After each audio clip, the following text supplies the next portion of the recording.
Assalamualaikum warahmatullahi wabarakatuh. Jumpa lagi dalam channel YouTube The Galih, dimana kita ketemu lagi dalam podcast The Galih.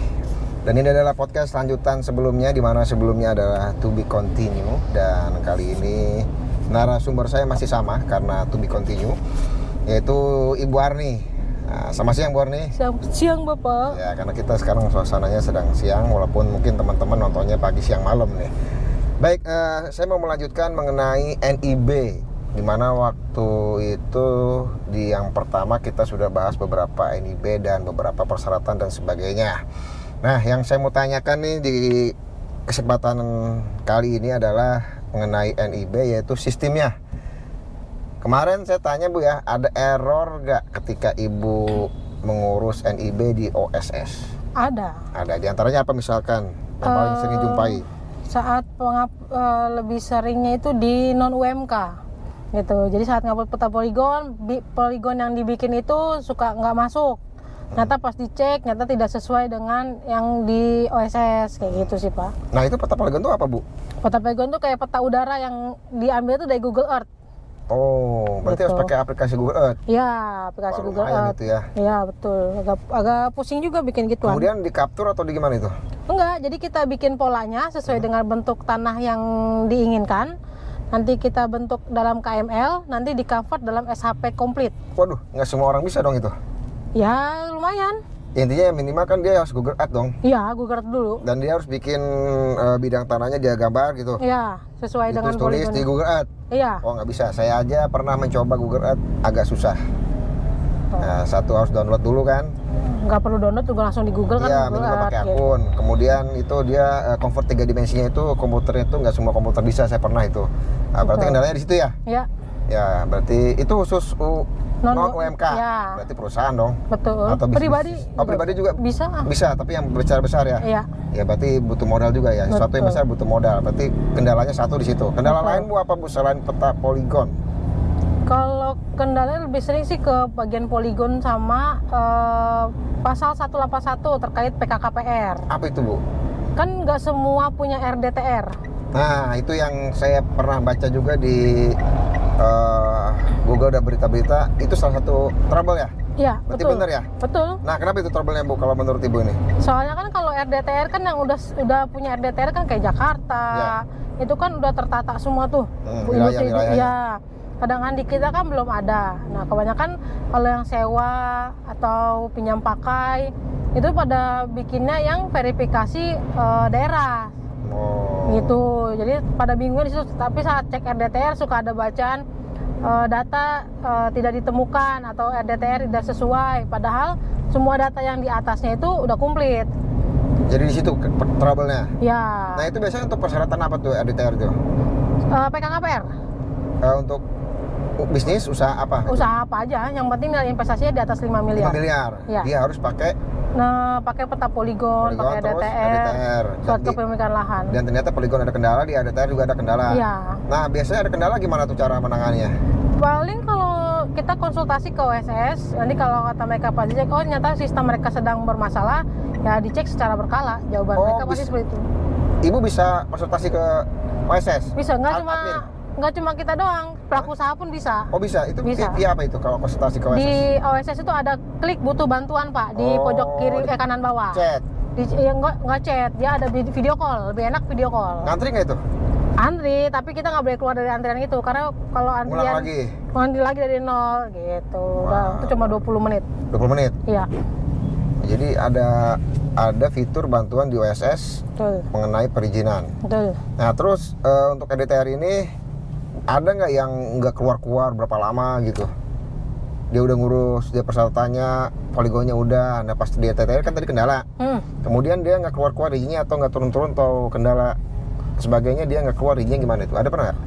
Banyak itu biasanya di non UMK Pak. Jadi saat kan pengisian non UMK tadi kan saya bilang ada peta poligon, upload surat kepemilikan lahan, rencana bangunan, terus dan lain-lain. Nah biasanya kan ada dua versi. Ada yang pasal 181 atau terbit otomatis, ada yang verifikasi daerah. Kebanyakan pemohon itu pakai yang verifikasi daerah karena nggak tahu yang otomatis caranya. Oh, kalau daerah juga kita bisa datang langsung ke helpdesk. Iya, rata-rata kan pelaku usaha oh ya udah online, udah terdaftar, tinggal dicek sama daerah, udah keluar dong PNBP-nya. Ternyata kan ada yang sampai ada yang sampai 2 bulan, setahun masih sama. Jadi itu kalau ada bacaan itu PKKPR persyaratan menunggu verifikasi persyaratan misalnya, itu harus datangnya ke dinas teknis, jangan ke PTSP. Ya, nah berarti kalau untuk NIB-nya mah bikinnya cepat. NIB-nya cepat. Berapa lama? Untuk UMK.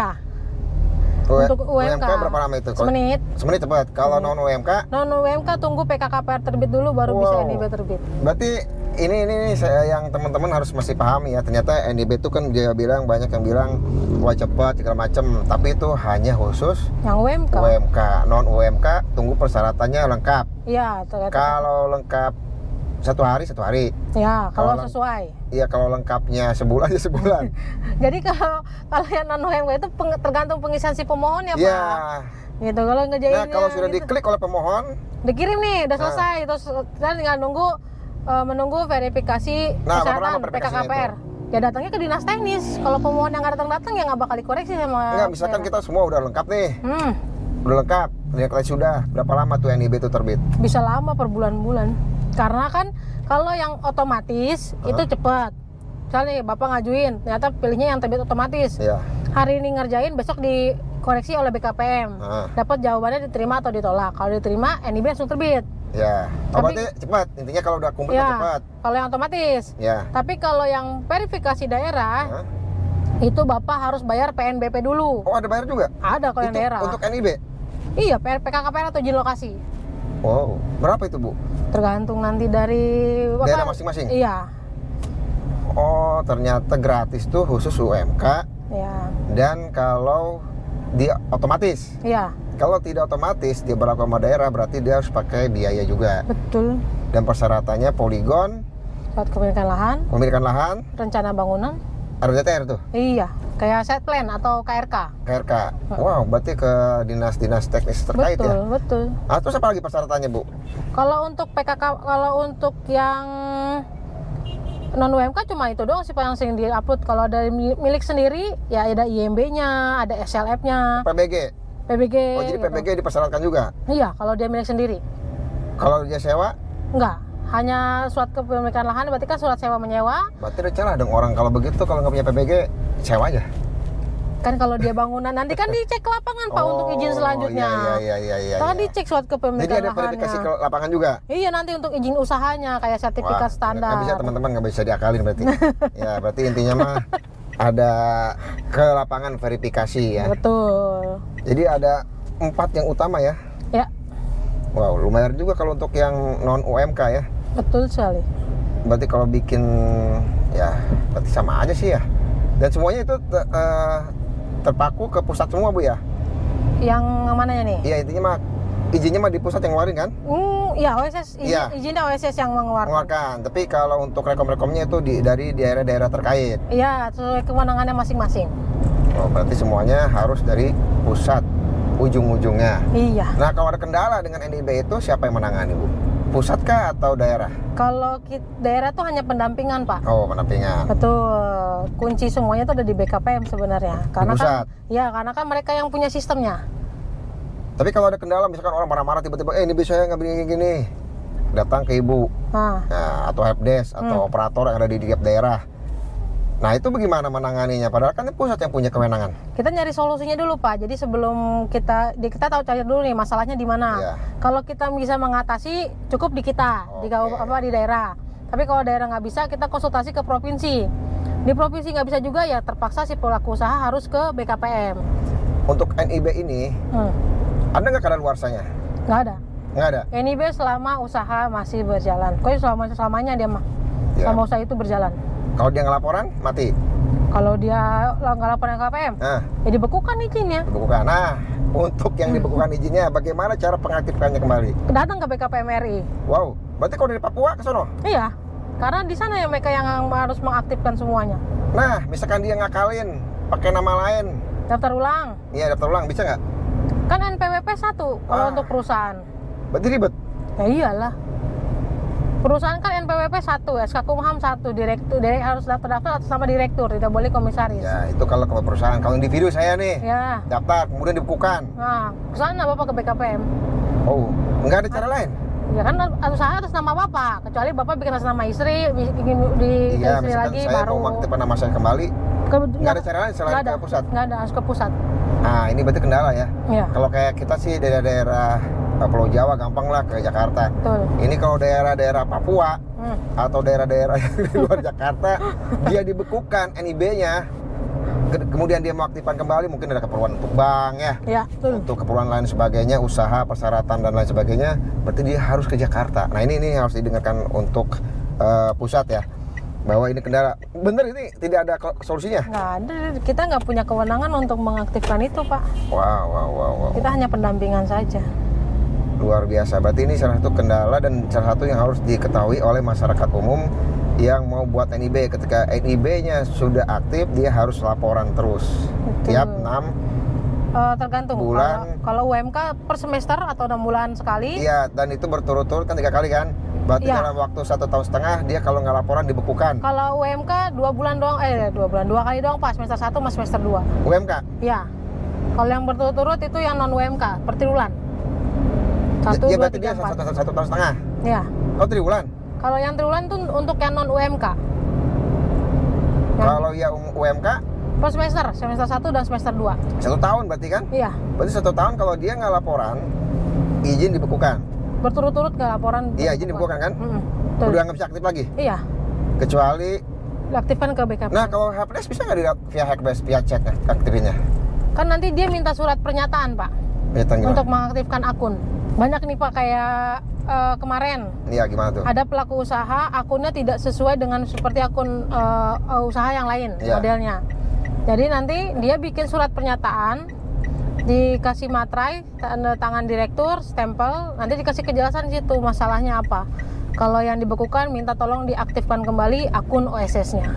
Ya tapi kan maksudnya nggak usah datang dong, bisa via email. Kalau mau konsultasi dulu Pak, by video call sama Oh. OSS. Jadi ngasih pencerahannya gimana, cara solusinya gimana. Jadi nggak ujuk-ujuk datang ke sana. Kan Iya, datang ke iya. sana juga harus antri.